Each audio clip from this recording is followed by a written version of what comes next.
Hey! Is the noon train on time? Supposed to be. Feels like it's time. Yeah.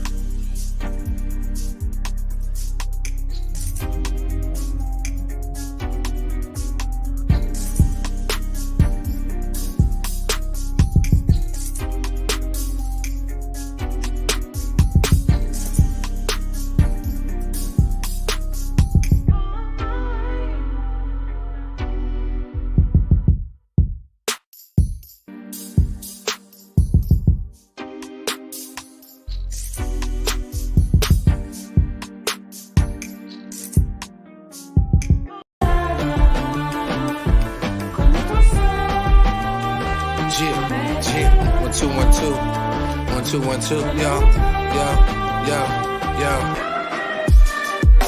No fake love, no fake love. No fake love, no fake love. No fake love, no fake love. No fake love, no fake love. No. So don't be crying at my funeral, nigga. Give me my roses while I'm here. No fake love accepted, homie. If it's all real, make it clear. No, don't be crying at my funeral, nigga.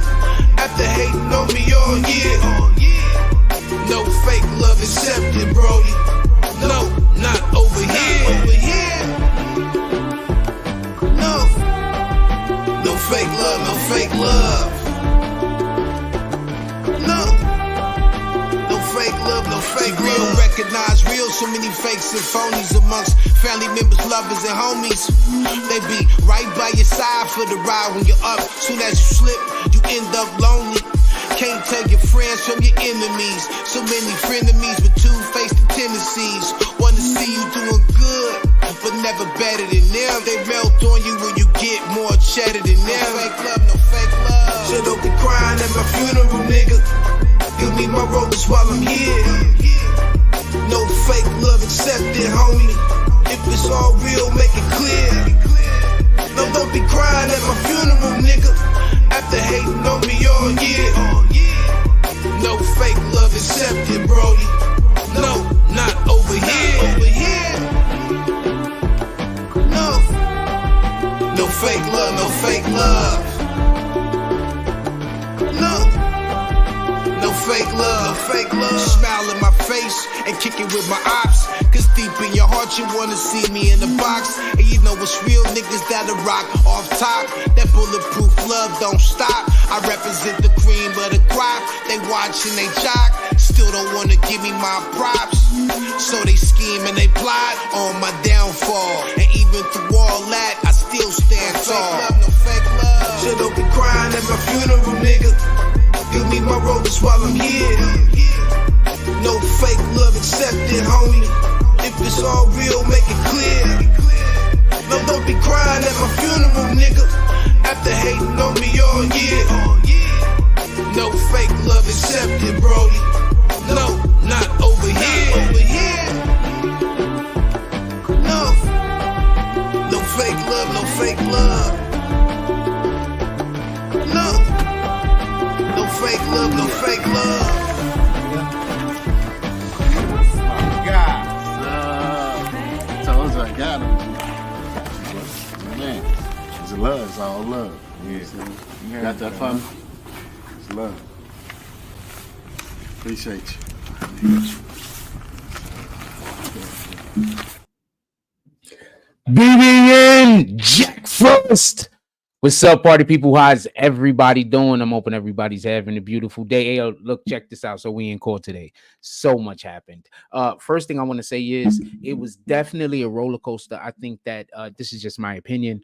I think that everybody basically shined today, had their moments where it was particularly interesting and where both sides, the prosecution and the defense team, were both putting up valiant efforts. the witnesses that were testifying today.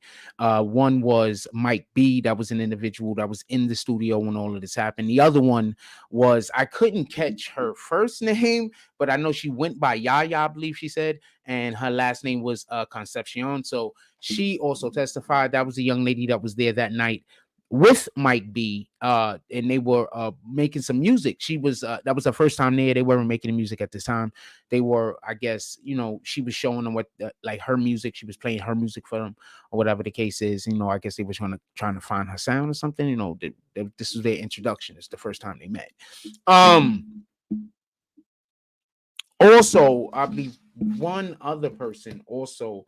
Also, just so we could be clear, another person that testified. I guess the prosecution wanted to make it pretty clean and keep everything pretty linear as far as what particular the narrative of the story in which they're telling. They wanted to have all of the people that was right there at the scene at that moment testifying all on the same date at the same time, putting that information into the jury's head all at the same time. I think that was smart for the prosecution to be able to we're gonna get into that. Give me one moment. And also, just so I could say, the other person that testified is there was two businesses in that building. One was Jam Master Jay's studio, and the other one was a agency, a financial agency of some kind. So they had the guy that runs the financial agency that just happened to be there that night. They had him testify. They had Yaya testify. That was a young lady that was in the studio, doing their music. They was working on the music, and Mike B also testified, and that was who she was working on the music with. They testified today, so we're gonna get to that. And yes, you have read the name of the title correctly. Kelman, I hope I spelled the name right.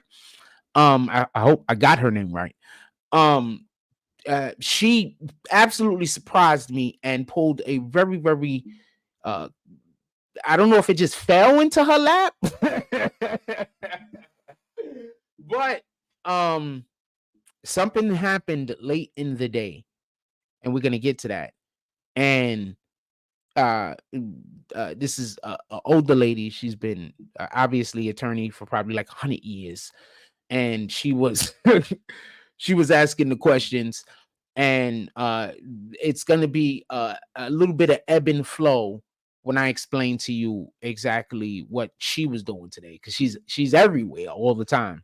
But she might have found somewhere that was a big win for the Washington team. She is one of the lawyers for I believe his name is Ronald Washington Tenard. She's one of his lawyers. So we're gonna get to that. Hope everybody had a beautiful day. Everybody had a beautiful day. It was nice out there. Commute a little rough, whatever, but it was nice out there today in New York City. Hope everybody enjoyed their day. Hope everybody did positive things that made them happy today. Made your loved one happy today. I'm just absolutely, they said echinosis the other day in the courtroom. The doctor said echinosis, and I'm just absolutely, I wrote it in my book, and every time I see it, it's like basically, just so we could be clear, echinosis was used when she was describing the injuries that was on Jam Master Jay. She said that when he was shot, his cranium was fractured, and when his cranium was fractured, the bleeding that happened inside of the head came out of his eyes, and that's called echinosis. Apparently, it came out of his eyes and his nose and some shit. Anyway, that's neither here nor there. Anyway, so the jury entered at about 10:20.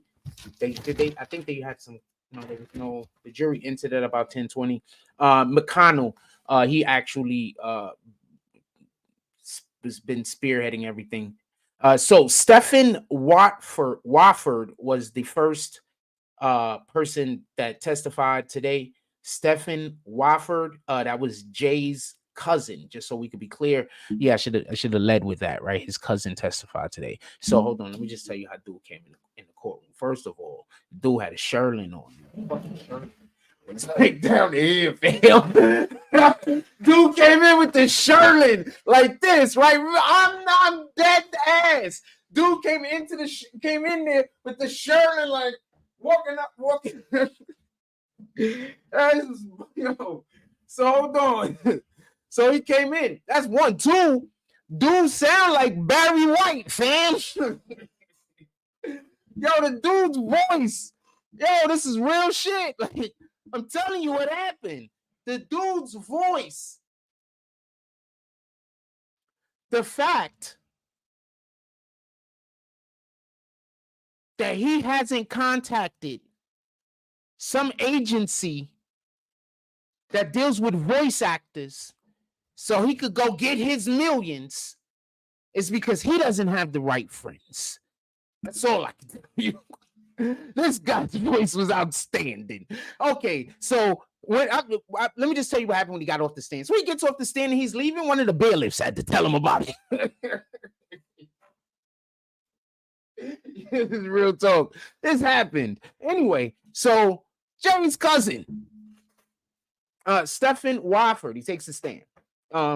So this is interesting. So we're gonna get to when he actually goes up against what was the defense attorney he went up against first? He went up against, I think this is he went up against what's her name? Kelman right here too, I think. Hold on. Yeah, he went up against Kelman right here, because they went up against Kelman. That was interesting too. I'm gonna get to that. So hold on, let me tell you what happened. So basically, dude, he's like from Boston. You understand what I'm saying? So he's from Boston, but he be in Boston, he be in Hollis. You know how it is. You know what I'm saying? Like, for anybody that don't know, some of us, not me particularly, but I had family members that had this particular type of setup where, you know, they live here or they live somewhere else, but they're always in transit. Like they're always going back and forth all the time for whatever the reason is. You know what I'm saying? So I had friends that was like that too. It was like, I guess I always thought it more like it was like the 80s and 80s. Like, you know, anyway, so basically, it was like he lived in Boston and in Hollis. He spent like even amount of time. That's what he said. He said he spent about even amount of time. He says basically Jay treated him like he was like his older brother. He was like a mentor to him. He says that what happened was when they got on with Run DMC and him, Jay made sure that he, you know, got to the bag. Also, he took him with him. You know what I'm saying? He said he used to take him on the road and everything like that. You understand what I'm saying? Jay's 8 years older than him, so he's 8 years his senior. So he said that when Jay got on with running them, when Run DMC, when that happened, boom, he was like, yo, you used to be on the road. So hold on, I want to explain something real quick for everybody that don't know. Basically that meant that he was the guy that was around to beat people up. I'm just letting you know what it is, because back in the 80s. Okay, so I just want to stop real quick, a little bit of hip-hop history. So you know how they always talk about the jams in the park? So one of the reasons why the jams in the park used to end in shootouts a lot of times and shit like that is because niggas used to get their equipment stolen. So the guys that came with you that used to carry your crates and everything, those was that was security. They wasn't just carrying the crates, they was also making sure nobody was stealing them shits. They wasn't just carrying the crates. We might have to fight at the end of the show. This is real talk, fam. So when you hear about people being like dancers, yeah, them niggas was the niggas that was around to beat niggas up. I'm telling you what it is, fam. Anyway,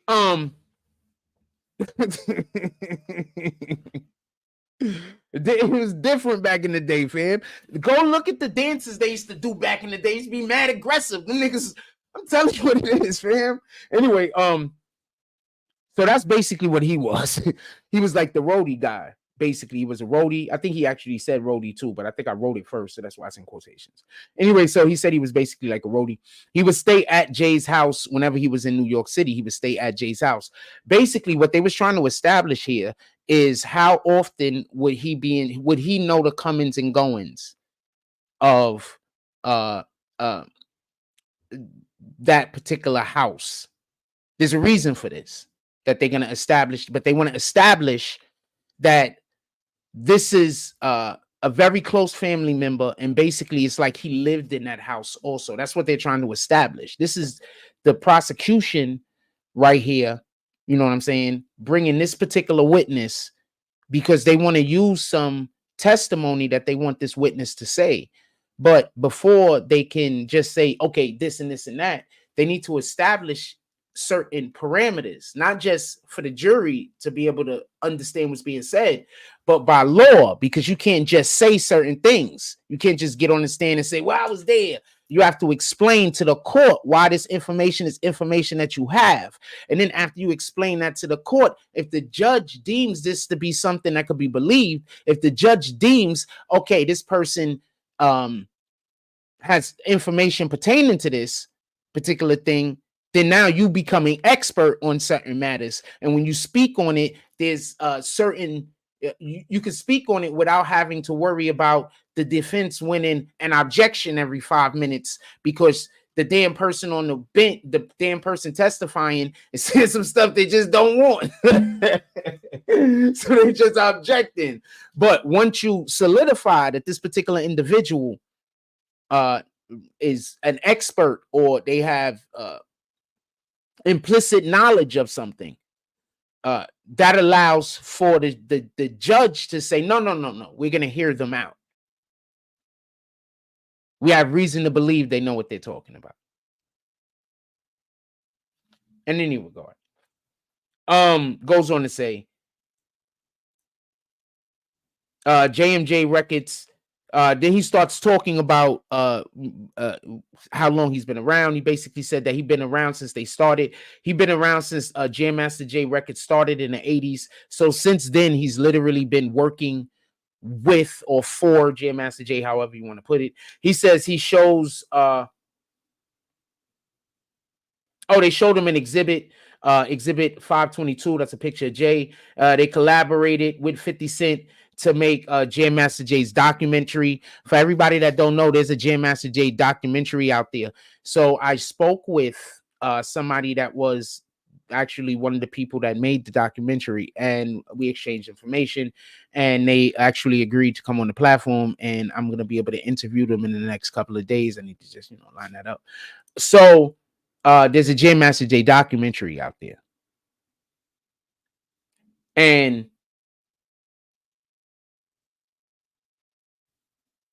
they collaborated with 50 Cent to make it. He was a part of that, is what he's saying. He also said that he knows who Ronald Washington is.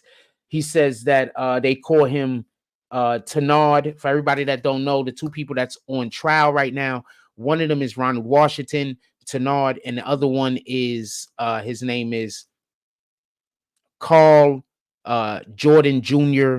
He goes by Little B, right? It's Little B. I wrote it down like a ton of times. Oh shit, I might have wrote it the wrong way. Because I'm thinking, like, what the hell? What was they calling them the other day?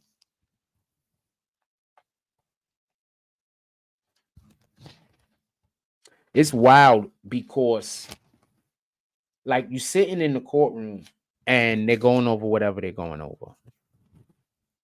And you're sitting in the courtroom and you see, like, after like, if you know what you're looking for, you see after a couple of at least like a witness, after a couple of questions, you should be able to know where they're trying to go, generally speaking. You know what I'm saying? Well, generally speaking. So after you've watched the trial for a day or two, you should be able to know what each side is actually attempting to do, because they already know what they're trying to do.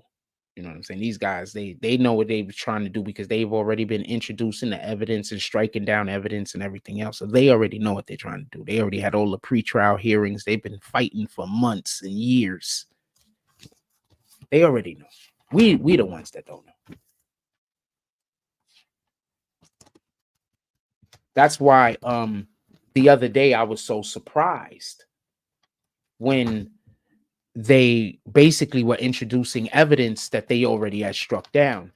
So I was thinking about that today.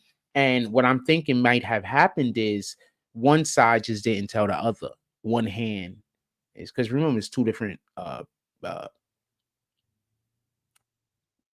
defense teams. Washington has his own team and Porter has his own team. So what could have happened is one team could have gotten something excluded, and then the other team was working to find something, and they find something like, oh man, we wants to use this over here, and then they might not know, or they just trying to get slick. That could be it. Also, we need something. You don't never know, because you always want to look like you're fighting for your client. You don't never want to look like you're just laying down, but you also don't want to. I said something during the show earlier.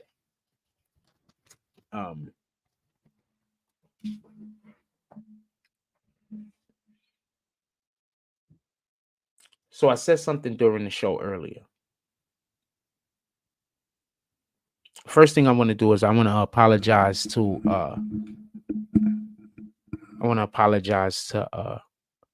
I'm not going to say it out loud, the name of the page, because I'm not trying to beef with nobody, but I do want to apologize. He came into my I can't think right now, so it's on my mind. He came into my comment section and criticized our blurry ass photo when we doing our midday show because the front of my screen is broke. And I'm just had a really bad day today. For everybody that don't know, I had a fight with some dude on the train today, and whatever the case is. So I was just having a really bad day today, and I just wish I would have reacted a little bit better to the comment that he wrote. So I want to apologize to him, because that comment that I wrote is uncalled for. And that's just on my mind, and it's fucking with me, and it's bothering me, because it should.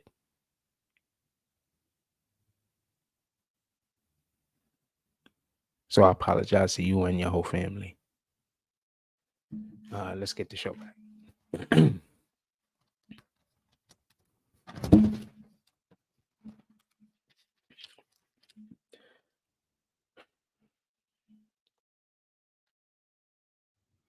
Yeah, so basically, Stephen Wolford,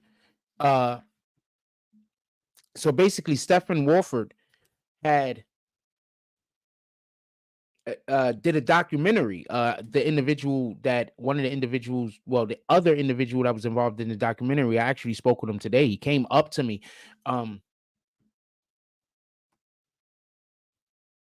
He actually came up to me, and he knew who I was. That was so dope.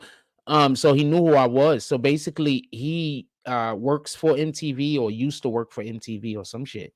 And he knew who I was. It was dope. Apparently,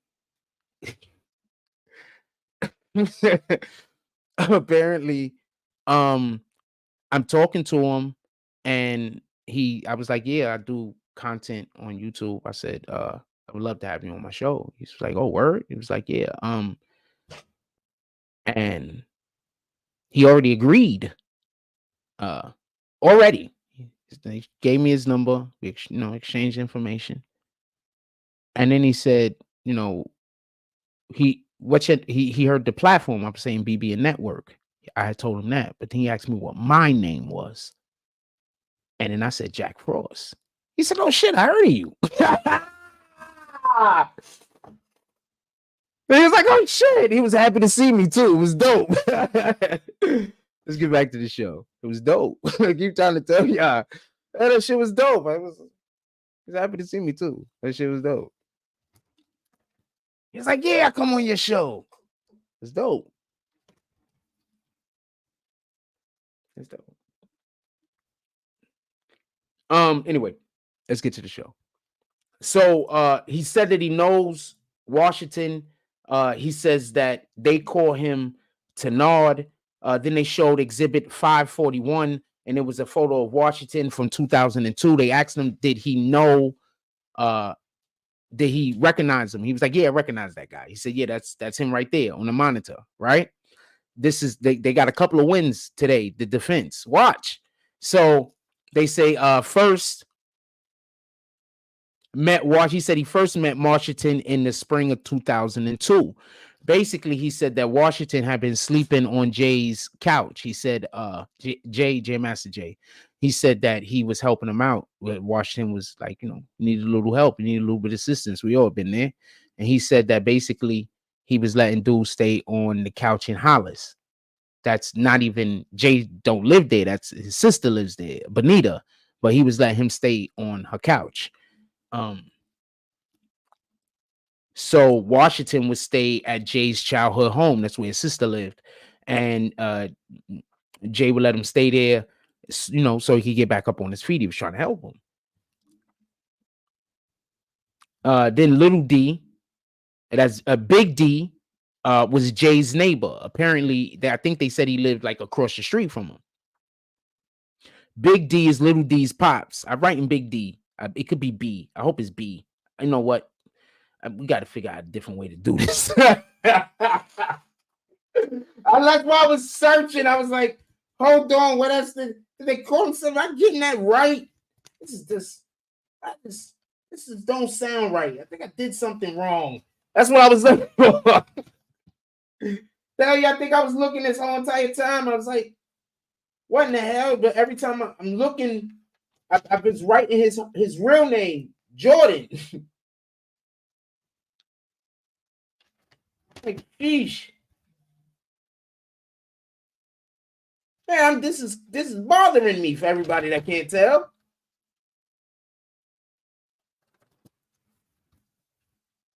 Anyway, I'm just gonna say I'm just gonna call him Jordan, Jordan's father, Junior and Senior. So anyway, so Senior was Junior's neighbor. Apparently lived across the street. And then they showed Exhibit 506, and it was a photo of Senior. The witness said Junior knew Junior all his life. So that's what dude said. He said, they said, how long did you know Junior?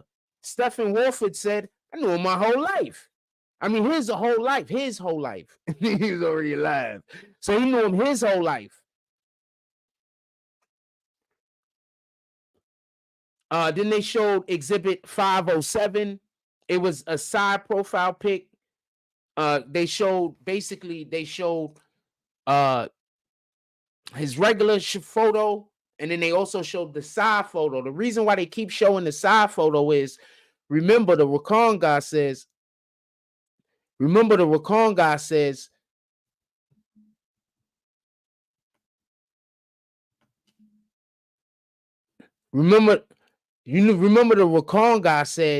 that one of the main things that he said was that dude had a hood on, but when he turned to the left, he was able to see the tattoo that was on his neck. So every time they show his mugshot, they also show him turn to the left so they could see the tattoo. You know, that's to keep burning it into the head of the jury. So that's 50. That's the profile pic is Exhibit 507. Then he identified Junior in court.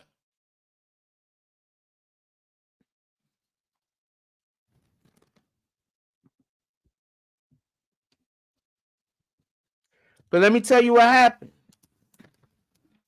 This is the bananas thing that happened. The defense team caught a big win on the Washington side. Huge win.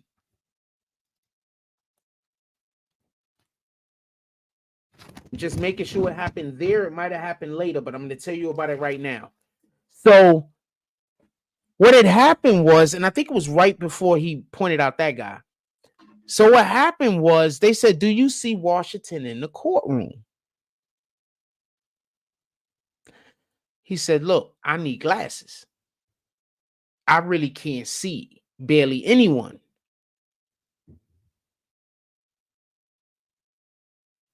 So he looked around. They said, do you see him? He said, I think I see him over there. But basically, he went off to he didn't see him. Right? Then later on, he tried to say, oh, he's right there. And the judge doesn't allow it. So now that's not in the transcript.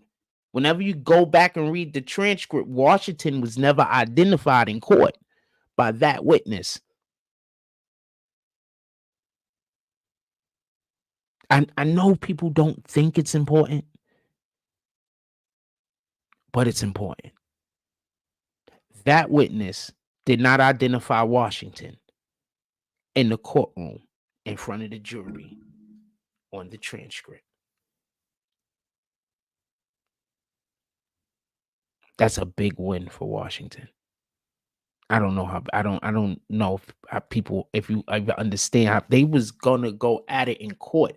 This is one of the few times that I have to say, and I put this on the prosecution. You want to know why? You got to make sure that if somebody has a damn sight problem and you're gonna have them point somebody out in court, you should know to tell them to bring their damn glasses. Better yet, have a pair available. So when they get to the door, you got your glasses with you. Oh, you forgot them? Ching-ching. Put these on. I don't put that on the witness. How many times has he gotten on the stand? Once. This time. This is the once. What in the hell, fam? 100% prosecution messed up right there, in my opinion. You have to prep your witness. Part of prepping your witness is making sure that if your witness needs glasses, they are available. Tell me where the lie's at. Tell me where the lie at.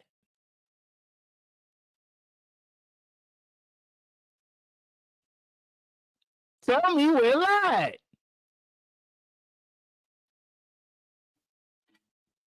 In any regard.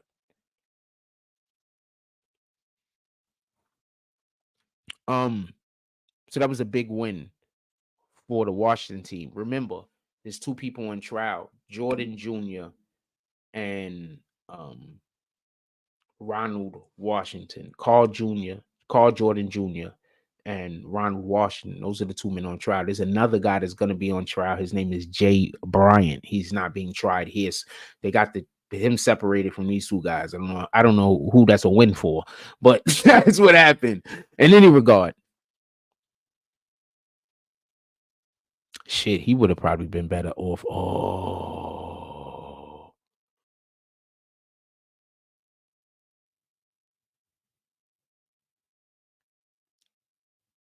that's interesting. Anyway, I would like to know who wanted to separate it.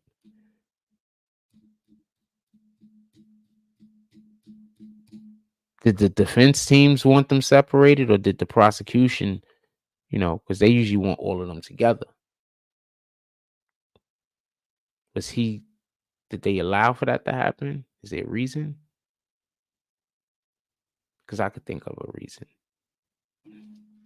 why they would allow that to happen. I could think of a reason. Anyway. Also, the person who is doing this particular is McConnell. McConnell is the prosecutor that is the state's attorney that is doing this line of questioning. Just so we could be clear, it was McConnell, and I'm just being honest with you. Like realistically speaking, I've been in a couple of courtrooms. McConnell's really, really good. Like he's really, really good. Really good.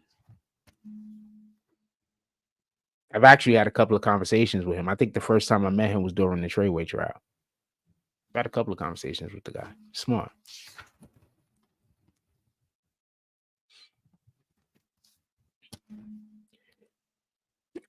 First met Washington spring 202.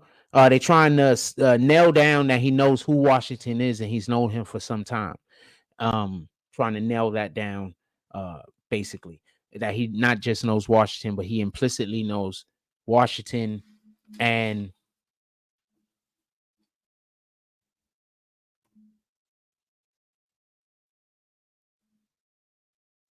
Cash App on the bottom of the screen, fam. Yeah, I appreciate the comment. Appreciate the comment. If you want to do Cash App, it's on the bottom of the screen. If not, don't worry. Just sitting here. Anything you like me talking about, you got any questions, ask the questions. I do the best I can. But no, I appreciate anything. I appreciate the comment. Anyway,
hey, what's up? Yep, we're back. I was kicked. I don't know what to tell you. I was kicked. Anyway, we're gonna keep going.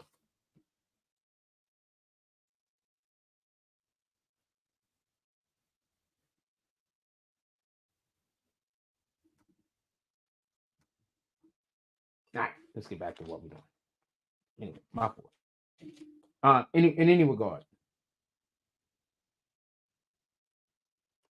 So he identified, just so we can be clear, he identified senior little he Carl Jordan, he identified Carl Jordan Jr. He also identified Ronald Washington on photos, not all in the courtroom, on photos. He identified these people, just so we can be clear. Not in the courtroom.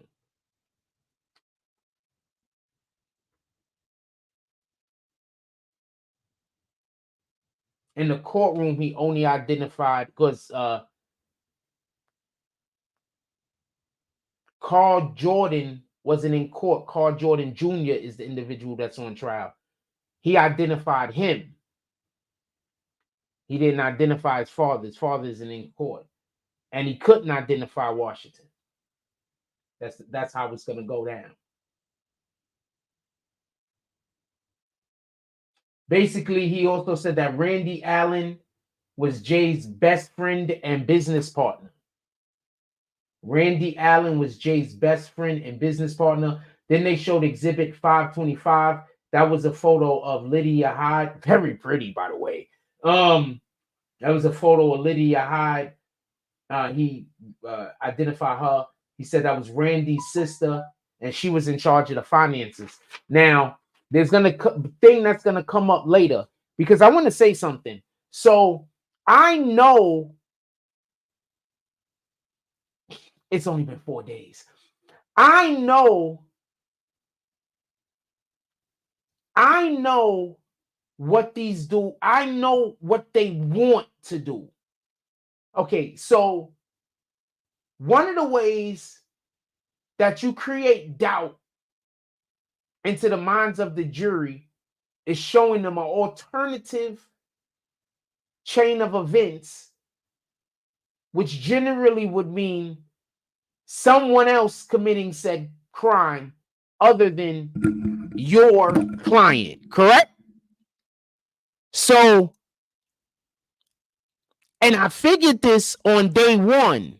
I'm not going to say who though, but I figured this on day one. They said something. If I would have did a live that night, I would have told you. But they said something on day one. I remember I didn't hear the opening statements.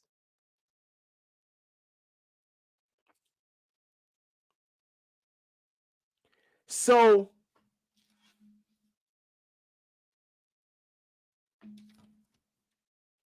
there is a person that they do want to say did it.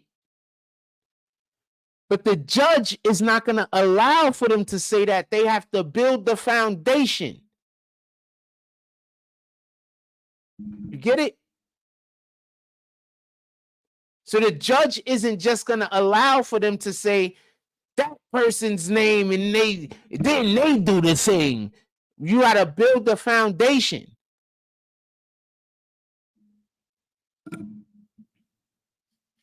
I know they won't blame them. Or say could have did it. I don't know who did it, but I know who they want to point the finger at. Anyway, then they showed Exhibit 534. That was a photo of Ink Pen. That was somebody that used to come to the studio and work with them. Then they showed Exhibit 535. That was a photo of Rondi Jones. They call him Bo. It was a photo. He stayed in Hollis, Queens. He stayed at Jay's childhood home. That's what the dude that's on the witness stand said. Stephen Milford. Whenever he stayed in Hollis, he stayed at Jay's childhood home. He said Washington slept on the couch. And the thing about it is, I mean, I get it. He was definitely saying it disrespectfully. But I guess the whole point is this. Right? I guess the whole point is this. He's saying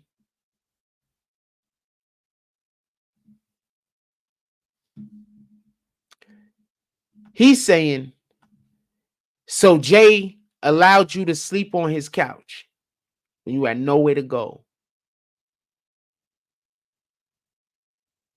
You know, this can't be a crime that you've actually been guilty of.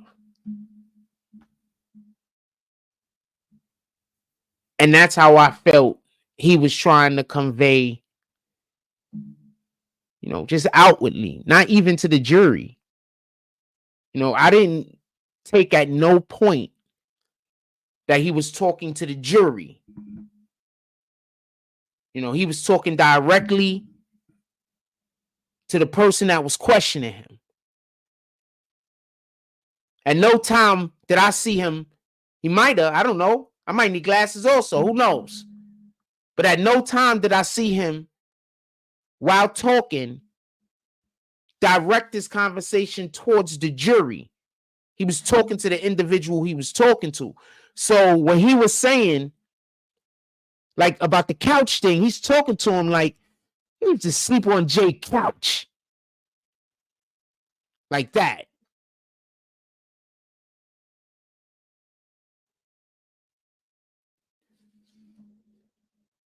But once again, we've all slept on the couch before, fam. I mean, especially if you ever did any kind of hustling ever in your life.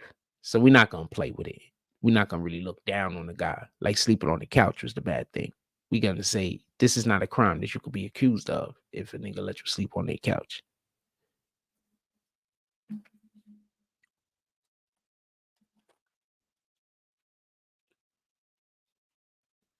I don't think there's nothing wrong with helping a motherfucker out.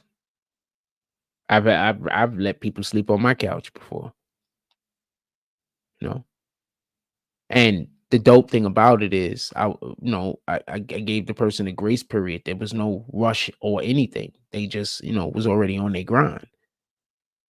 Motherfucker, hold on, stop for a second. Motherfucker moved into my living room. Nigga brought a whole recording studio with him. We was making music. At that time I was just got a new computer.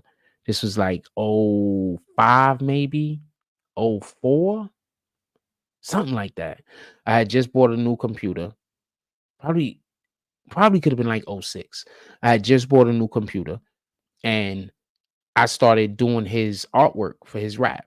I was making posters, CD covers, like all type of shit. This is like 05 maybe. Could have been 04. 05. And what year I graduated? I graduated like 05, right? So it was probably like 05, 06. Anyway,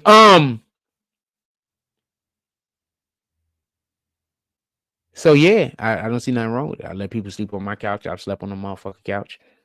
What the fuck? Anyway, also said that he used to go to the studio every day. So when he was in town, he was in the studio every day. Just so we can be clear. He said Randy, Allen, Mike B, Inkpen, Jay, and Bo would be in the studio a lot. He basically says Tony Racon was sometimes, and Washington every now and then, but he basically said that Junior, Little D, never really was in there. He said there was a Pan American business that was in the building. That's the dude that's also gonna testify. They asked him about that. They said then he started talking about the back door. Dude said the back door was like really used, which I sound funny because the Pan American guy didn't even know there was a damn back door until that day. He was like, hold on, let me tell you what happened. So they asked the Pan American guy when he gets up there to testify, and they're like, yeah, so the back door. He's like, man, I didn't even know that shit was there. He didn't say it like that, but he was like, I had no idea that it existed. That's basically, so the lady was trying to ask him about it, and he's like, I didn't know it was Zix. I didn't even know it was a thing. I didn't know that, because they keep saying fire escape. So basically, he didn't even know there was a fire escape. So he's a madman. What was he planning on doing if there was a fire? What the fuck? Part of my language. What was he planning on doing if there was a fire, fam? What was he planning on doing? He said he didn't even know there was a fire escape.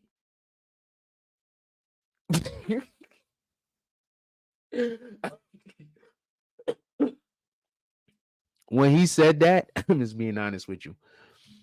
When he said that, I wanted to laugh so bad. The whole court laughed at something today. I hope I wrote down where we laughed at. I don't know if this was it, but when he was like, I know this wasn't it. We laughed at something else.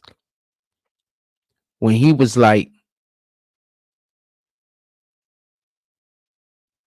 I didn't even know there was a fire escape. He was honest. He didn't know the thing existed. He said he found out that day. All I could think to myself is, what the fuck plan did you have if there was a fire, fam? What was you doing?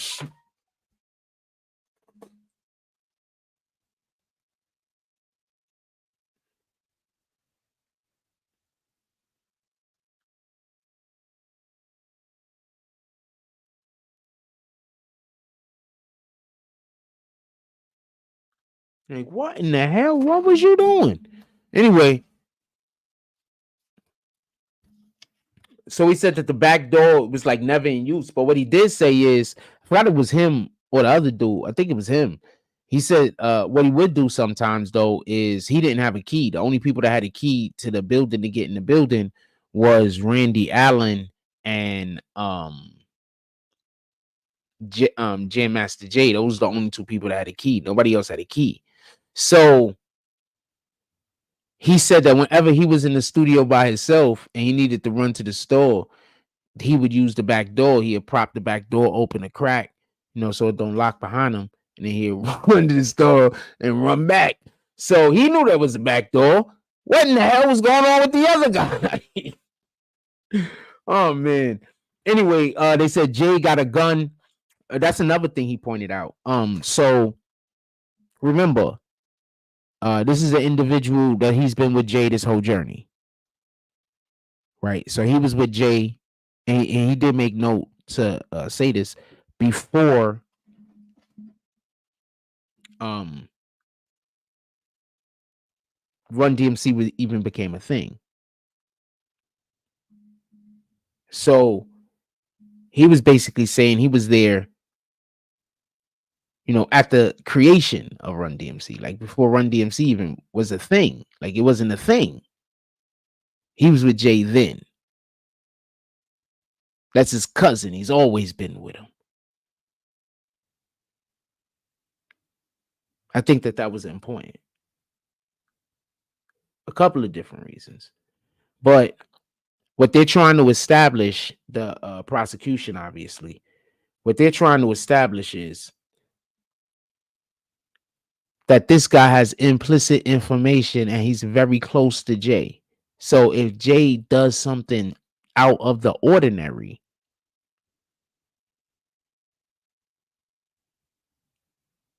like it's the nuances.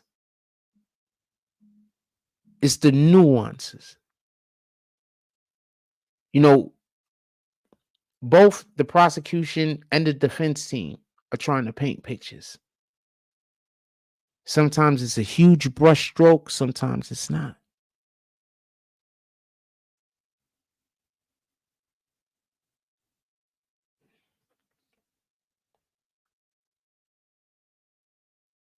So I thought that was extremely interesting. Because as soon as they established, just so we could be clear, as soon as they established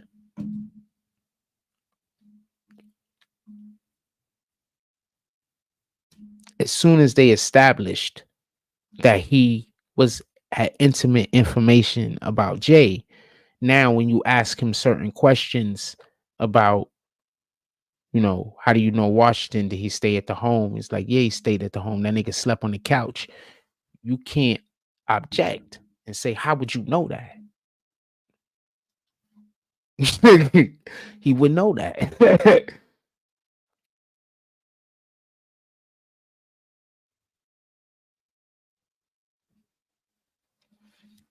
You get it? They already quantified that he has intimate, he's had a long-lasting relationship with with Jam Master Jay. Long relationship. And he's family, blood family. They've always been together since they were children. This testimony is different. In any regard. And the reason why I mention that right now is because right here is where, so previously the other day when Rakan was testifying, they tried to ask him a question, but he didn't really lean into it. He answered the question, but he didn't lean into it. He basically was like, well, he didn't know when or how long. And the question was, when did Jam Master Jay get a gun? And so he basically said, as far as he can tell, a couple of days prior, he never really ever seen him with one.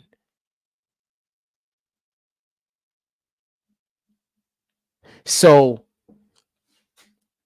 that was laying the foundation. What I'm assuming they wanted him to lean into that, but he was being honest and he was telling the honest, the thing that he knew. So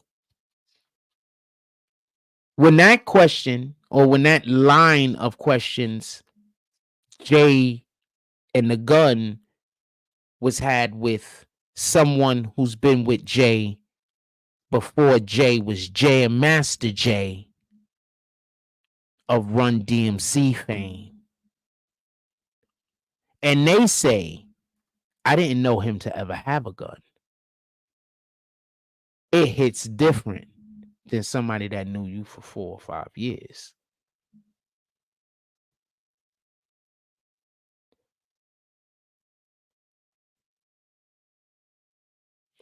What's a wild question? What's the wild question?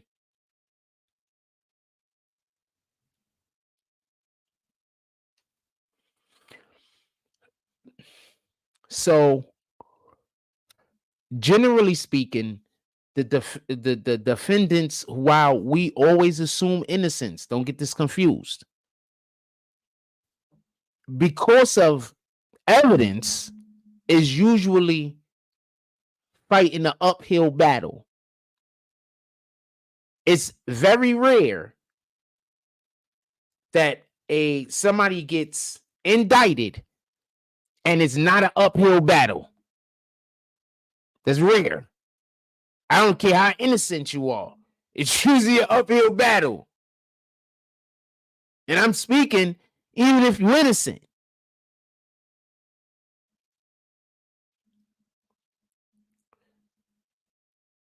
I just explained how he would know. You're going to have to rewind. I'm not going to repeat myself.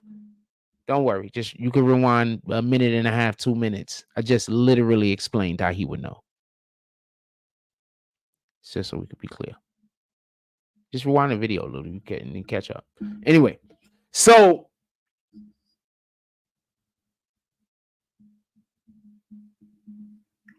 they made a point to let it be known that Jay got the gun recently. Now hold on. Let's talk about the testimony just yesterday or the day before from Raquan, the previous testimony. Isn't he the dude that said, wait, it wasn't Raquan. Who was the dude? Was it Raquan? Let's rewind. That basically he said Washington told him to stay away from the studio. It's going to be dangerous or something like that.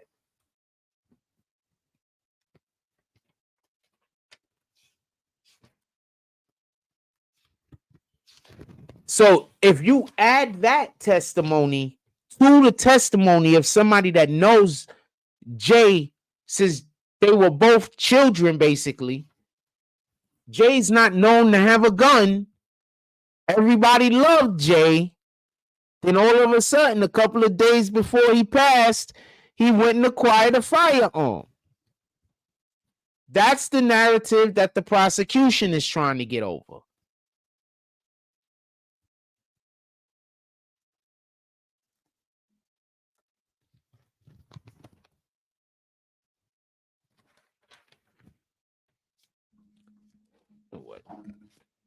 I told you what the thing is. I don't need to tell you who said it. It happened. You can rewind to the other video.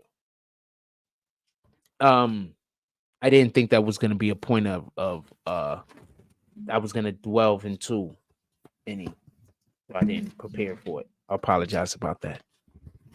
Nor the other thing. This is just where we're coming with it on the spot. Me going over this a second time and having thought about already what I was going to say and being able to have the opportunity to digest that.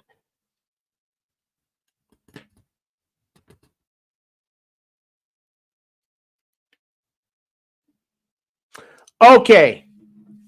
Pardon me. That's why I couldn't find it. Washington told him don't go to the studio. My apologies. I heard it today. Washington told Stephen Wolford, Jay's cousin, don't go to the studio. I'm going to say something. I'm going to bring it up right now. So the other team brings this up also. So this was a win for the Washington team, in my opinion. So basically he says that Washington told him don't go to the studio. Something bad is going to happen. I want to say something. I'm gonna okay. I just didn't like. You see, the problem when you speak very confidently all the time is that you also have to be telling the truth.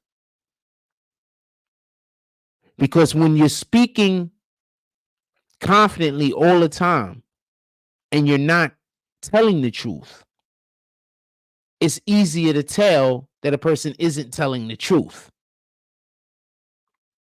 When you're usually telling the truth, then you lie. So I'm not saying he's not telling the truth. I'm just saying that it didn't come out to me the same way some of the other words that he said came out. So what he did say was that Washington told him, don't go to the studio. Something bad is going to happen. The Washington team was able to jump on but you didn't. You didn't tell Jay. You and Jay are close. Why wouldn't you tell Jay that something bad is going to happen in his studio?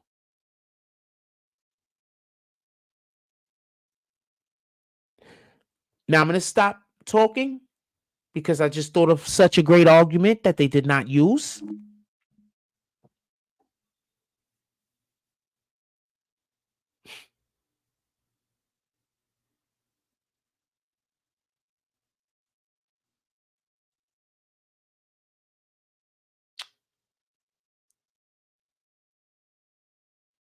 I just thought of a great argument that they did not use. Absolutely spectacular argument. They didn't use it though. Anyway, I'm not gonna say it.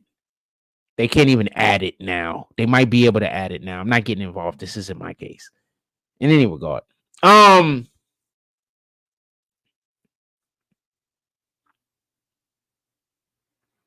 So he said basically Jay had never had a gun prior to this time. Also, he said Jay never did anything except for smoke weed. You know, I guess drink alcohol, smoke weed. That's it. Never did anything. No hard drugs. He said Marvin Thompson is Jay's older brother. He said Washington asked him and Marvin Thompson basically for some 40 for some bullets to a 40. Need some 40 caliber bullets. They told him no, they ain't give it to him. But Washington allegedly asked him for some 40 caliber bullets. And then he also took, because he says he's saying these things one after the other. Right after he tells us that he got asked for 40 caliber bullets, he also said that Washington said, don't go to the studio, something bad is gonna happen. Once again, I'm gonna be quiet. Anyway, so Eric Shake James, who Jay went to visit in Milwaukee. So remember we were talking about those tickets that they said that was in Jay's pockets. So apparently this dude went to Milwaukee with Jay to go see some dude named Eric Shake James.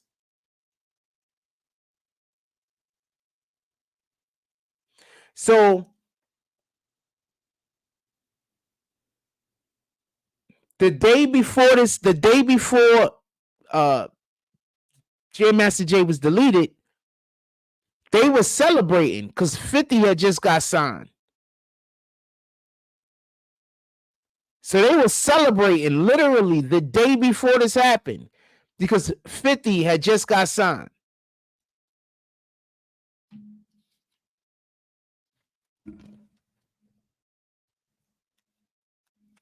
He was asked by Jay to go see his accountant in Manhattan. That's another thing that he said Jay never did before. Jay asked him to go see his accountant that was in Manhattan. He says the last time he saw Jay was the day before the unfortunate incident happened. When they were partying because 50 Cent got signed. Smith called to tell Jay sister that Jay was deleted.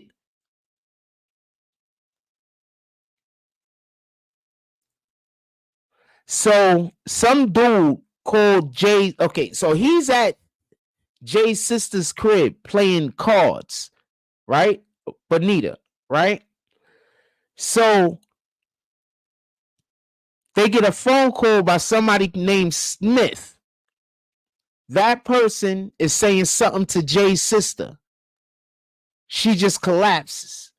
So he goes, he runs to the phone. He's like, yo.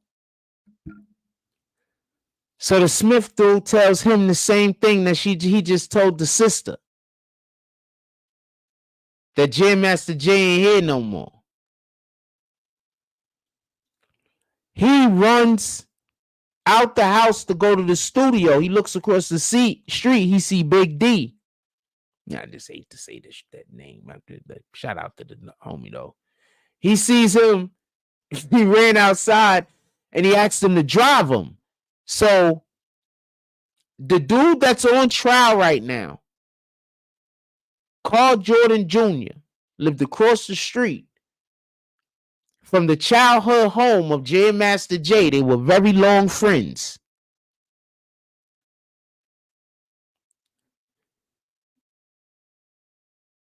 His father, pardon me, is the one who was friends for a very long time with Jam Master Jay.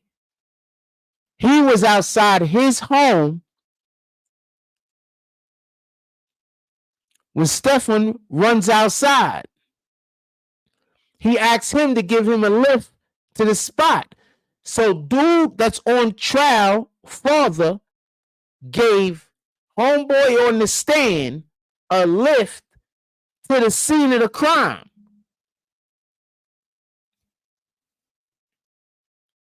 He didn't drive him home. He said Bimmy drove him home.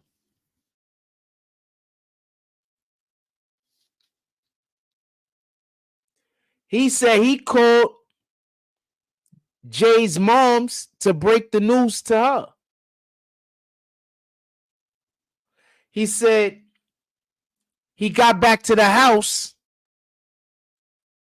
He said after he got there, Washington came back to the house with a bottle of Henny and said, don't throw the bottle away. It's the last bottle Jay drank from. That's what he said.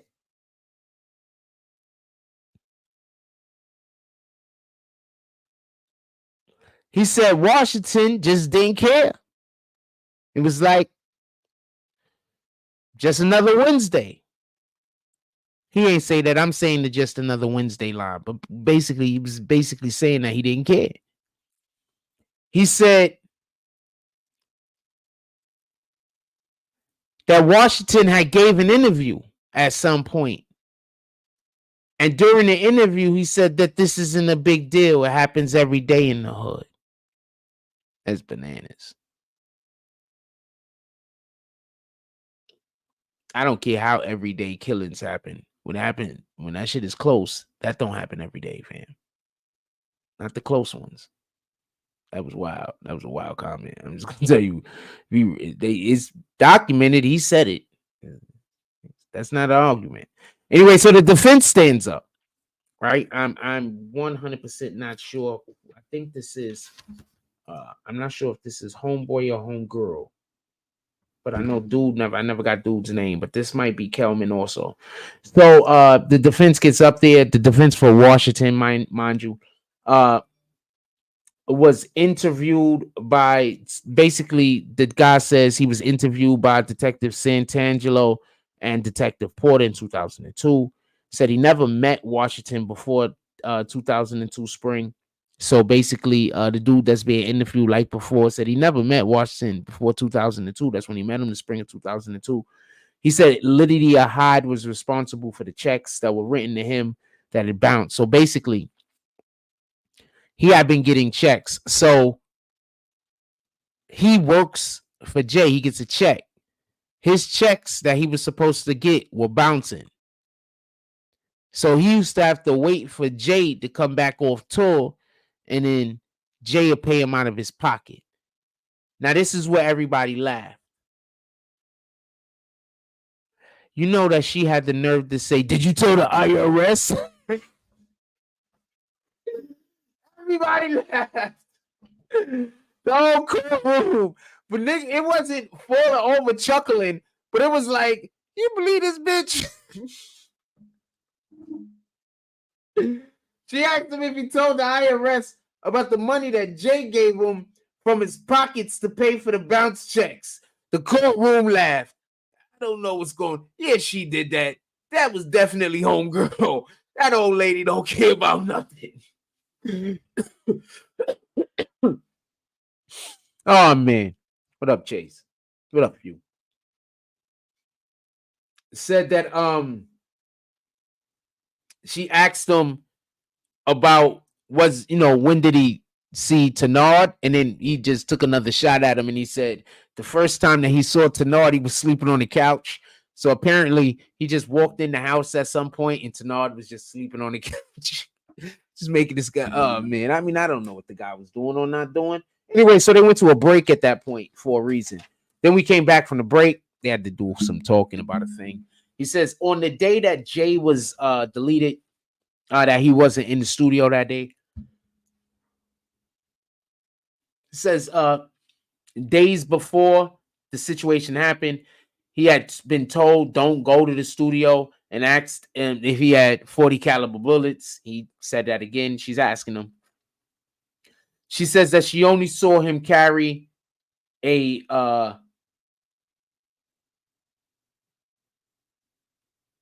gun close to his death. He said didn't discuss with Jay if he thought some bad was gonna happen to him or not. So basically, she was like, "So dude told you something bad was gonna happen, and you never told Jay?" And he's like, "Nah." And then she's like, "But why wouldn't you tell him?" She's like, "This guy is close to you. You love him.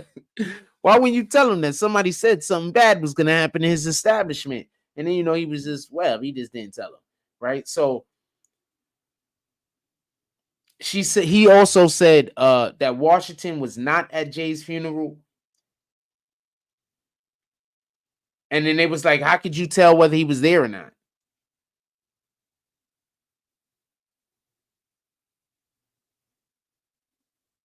So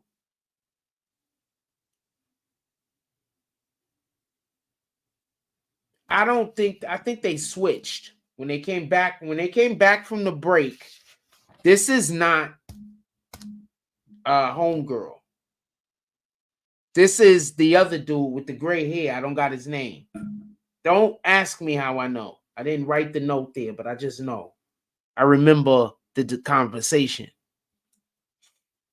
So Washington was not at the funeral. I think I remember the conversation. And so they was like, so how do you know? Right? Like, how do you know? You knew everybody that was there. They was like, how many people was there?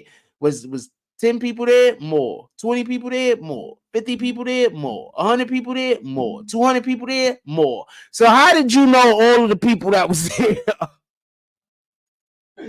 You knew all two. You went around and looked at all 200 faces. So his explanation was that he gave a eulogy. So he got up and spoke and looked out into the crowd. I don't remember seeing him.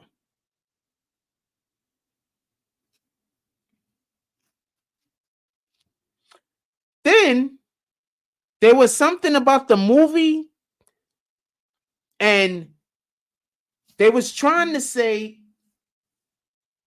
okay, so you brought Jay after the situation, Jay mother, like after the situation happened, an offer of $5K to do the movie. That's done, by the way. So the movie happened.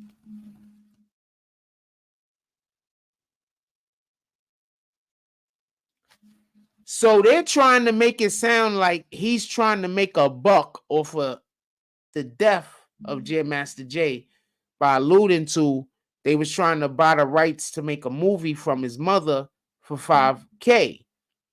Well, they made the movie and he said no money exchanged hands. So what are you talking about? And then they tried to like really go hard on that point. And I believe that the judge said something, and then we went to a break for a reason. We had a couple of breaks today. we had a couple of breaks today. They do a lot of breaks. Ain't nothing wrong with that. They gotta get it right. They gotta get it right. I just wish that instead of doing the break, they just like did it so we all could hear. Send the damn jury outside. But then I get it. That's just too much sending the jury out, bringing the jury back, sending the jury out, bringing the jury back. Because when the other trial that I was a part of that they was doing that, we did used to have to be in the courtroom till like 6 o'clock. We've been getting out at 4:30. I like the 4:30. So keep doing the sidebar. I like that. I like the 4:35, 4 o'clock. I like that. So please keep doing the sidebar. You know what, Judge? You know what you're doing. Let me shut the hell up. Let me get to what I'm doing. Anyway, we went to a break for a reason. Then they came back and they said that Washington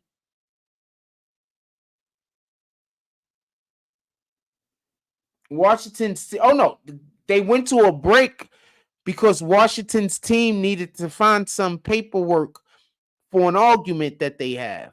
So I don't know if this is like a new argument that they or whatever. This might be something they just came up with on the fly. So now they had to go do the research, you know? Anyway, it says that he was interviewed by the NYPD the day after the situation. He said he didn't ask further about when Washington said don't come to the studio. They grilling him over this. A couple days prior to Jay's passing, he didn't pass the information on to Jay. They grilling him over this, and rightfully so, not for nothing. Let's just be honest. He went to the studio with Big D. Sheesh. Then they went back in Jay's sister's house. So he drove him to the studio, and then he went back to Jay's sister's house because they wouldn't let him into the studio. They wouldn't let him inside because it's a crime scene. The people that's inside, they holding those guys because it's a crime scene. They told the government in 2002 that Tenard was at Benita's house, and when he got back from the studio, the paperwork says it happened, and he is saying that he don't remember. So check this out. They got a big win here.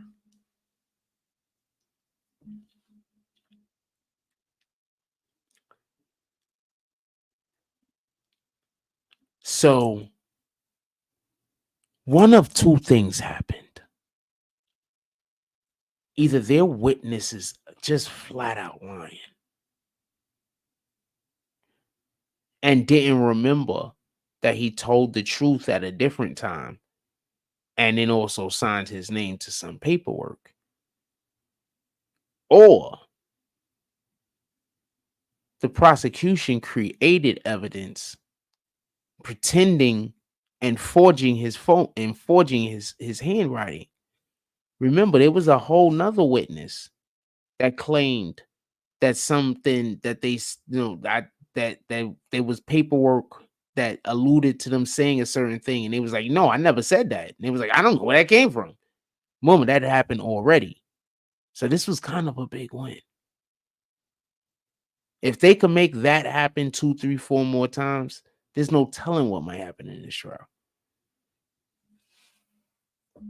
I'm just telling you the facts, man. Just telling you how this goes.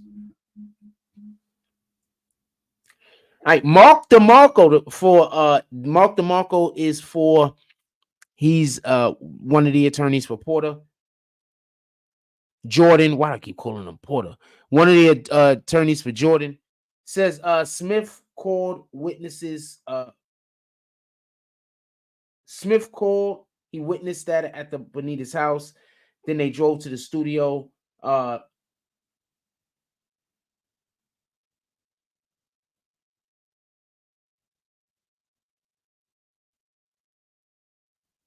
They went to the studio. The studio was yellow taped up. The crowd wasn't there. When he arrived, the crowd wasn't there. The crowd came after the fact. He got there soon because there was a crowd. But the crowd, it was only a few people there when he got there, he said. He says he didn't drive back with Jordan's father. He said that Bimmy drove him back, or Bimmy's driver drove him back. So there was 3 people in the car. I don't even know why that was important. Says that he doesn't remember seeing Little D at the funeral.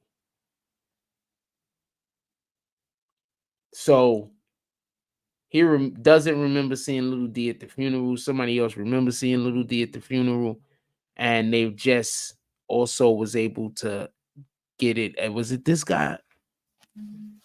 Get it so that we probably can't believe anything that you're saying. So that was a very hard sell. So I'm going to get to the Queen's Gambit of the day. We're going to skip a little bit of this. I'm going to do morning coffee. We're going to have morning coffee in the morning. There's no court in the morning. We have morning coffee in the morning. So,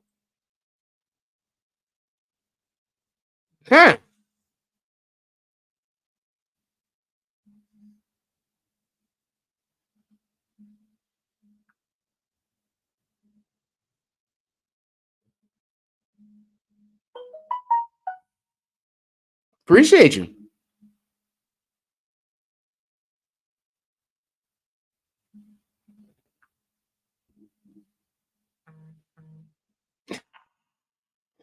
He said, appreciate you, peace. Shout out to AG Salute. He said, appreciate you, peace. Appreciate you, my brother, for the $5 drop. Definitely. Absolutely. Appreciate you.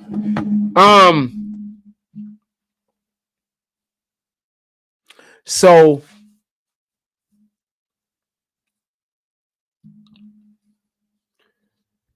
Susan Kelman. I'm going to do the whole entire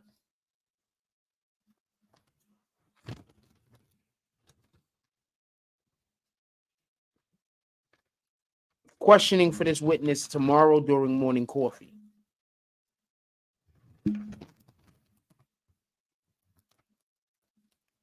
This witness is Michael Rapley. Tomorrow morning, I'm going to do the whole entire testimony for him and for the young lady. But I just need for y'all to know this part right here. This was just absolutely, I don't know if this lady fumbled into this on purpose. I don't know if it was a plan. I don't know what happened. I don't know if the stars just aligned for her. I don't have the slightest idea. I'm just being honest with you.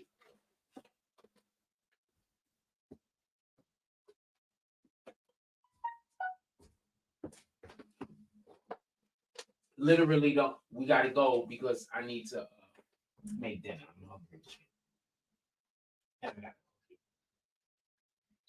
It's gonna take a minute. So,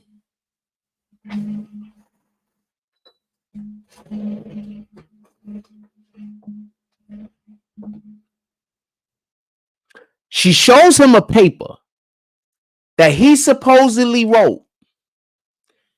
He said he didn't write it. He said he didn't sign it. The paper has his signature on it. She says he doesn't even remember the paper. Now, I haven't even told you Michael Rapley's testimony. He says he didn't even remember the paper. Now, this is the wild part. He says the first paragraph, he didn't write. The second paragraph, he did write. But it basically looks the same. Then he says he didn't sign it.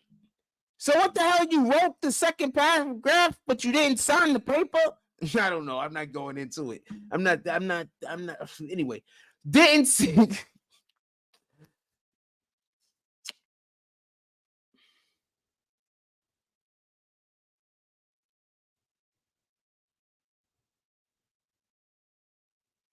There's a reason why whenever the police is questioning you, you should have a lawyer present.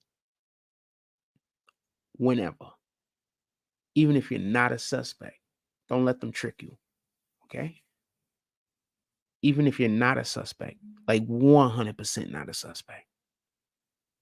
Because she got this man to be able to say, some of the things that he is saying, he don't even know if they're true or not. It's basically what he said. Understand? Fam, that little short old woman got this dude to basically say he don't even know if the shit he's saying is true. He don't even know if it's his memory or if he was talking with somebody about it, and then all of a sudden now this is what they think.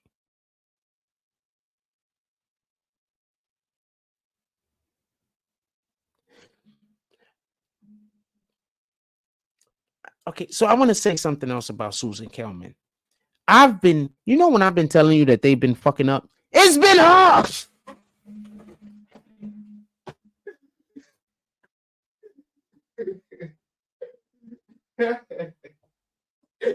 You know what I've been like? Yo, there's this lawyer. It's only it's Washington's lawyer. They're just fucking up every 5 minutes. She's finally done something so good that I don't feel bad telling you she's been fucking up right and left. So if you was listening to our earlier this morning when we did the midday live, and during the midday live, I had said they're losing their audience basically because they're just beating the dead horse too much. Like, they're just... Anyway, do you know that they came back the rest of the day and everybody was sharp? I am not capping, fam. You had to be there. Them niggas was sharp. It was sharp. And later in the day, they was sharp. What I mean by that is they stopped doing that weird shit that they was doing when they was just antagonizing the damn, like everything was a fight when it didn't need to be a fight. This person said that you could tell that they're not going to give you the answer that you want. You can't figure out how to get it out of them. You have to move on. Maybe ask another question and double back around. Maybe take that question and break it down into 3 individual smaller questions. Right? Like you have to figure out a way, or you have to move on. And if you could come back to it, it might be more powerful if you move on and then come back to it. So that's not what they were doing before. Before they was like a mallet. She came in with a mallet, fam, and was just China shopping it. But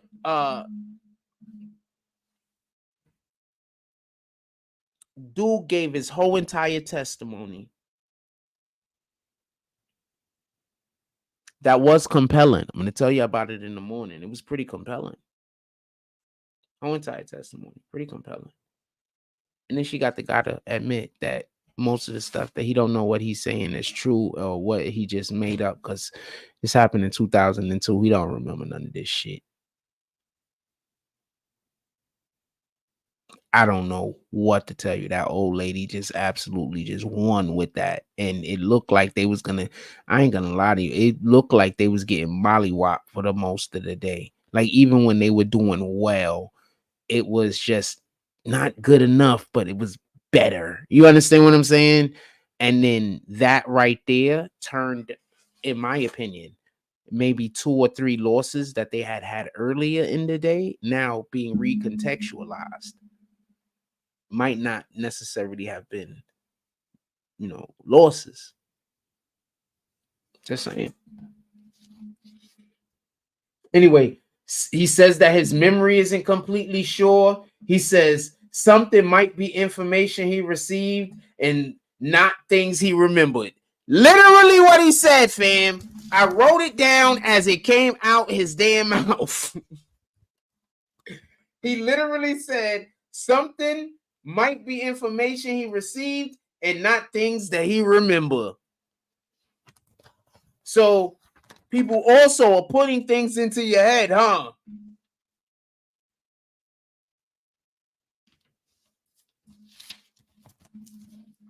We're gonna call that a wrap. We're gonna pull up in the morning. And we gonna have this conversation again. I love y'all. Everybody, please.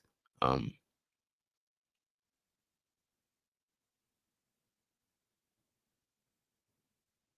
world needs more good deeds. So I'm gonna discuss this now. So I had a situation on the train today.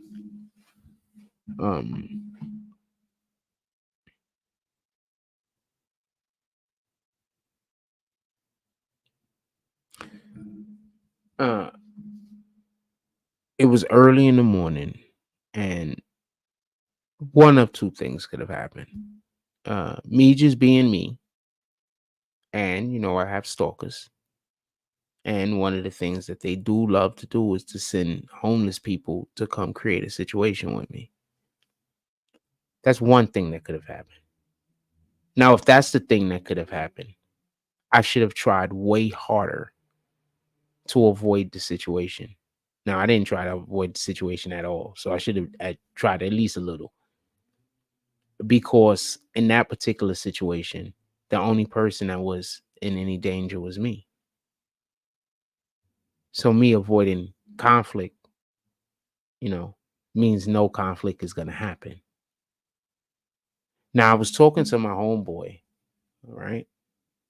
And he said, that might have just been some random person bugging out on the train. You know how niggas do.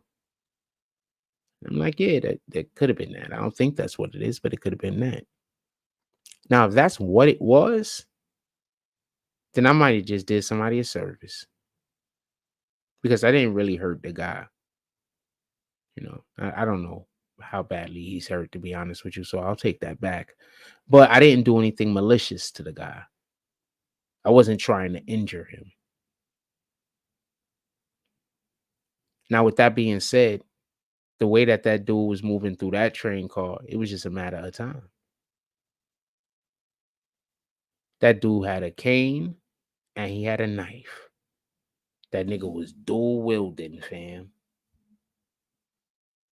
Just telling you what it is. So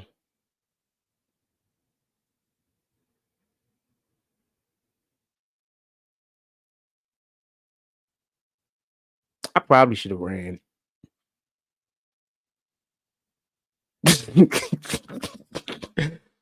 I probably should have ran. I just do stupid shit.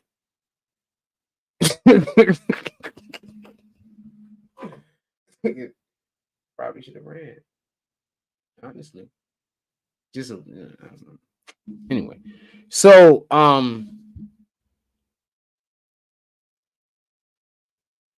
if that was a situation where it was just this guy's just having one of those days and it had nothing to do with me, that's even more so that I might have just saved somebody from a bad thing happening to them. I probably just saved him from hurting somebody bad. Probably just saved him from getting hurt worse. And probably saved him or somebody else from who knows what the hell. There's a lot of weirdos on the fucking train, fam.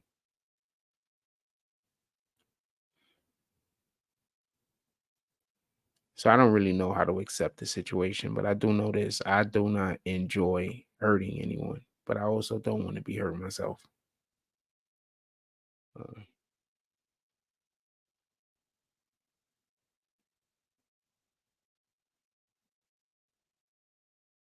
I know he's hurt. Anyway, everybody have a blessed night. I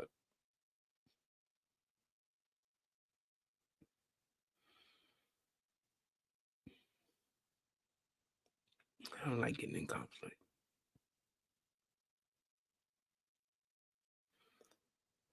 If you got anybody still awake in your household, give them a hug. Tell them you love them. You don't never know what's going to happen. Give people their flowers while they're still here. Whenever you help somebody else be the best them that they can be, in that moment, you being the best you that you could be. Go out there and be great. God first. Don't forget, before we go to bed, after we wake up, water. Real quick story. So there's this chick that used to watch this pet channel. So I was at a crib, right? So I stayed over in the point what's going on. So I wake up the next day and she hands me bottled water to drink, right? So I wanted coffee so bad. I was like thinking to myself, like after the fact, you know what? Shout out to her. She brought me the water. The water is way more healthy than the coffee. I wanted the coffee because I wanted what I wanted. I drink water in the morning. But that day I wanted coffee.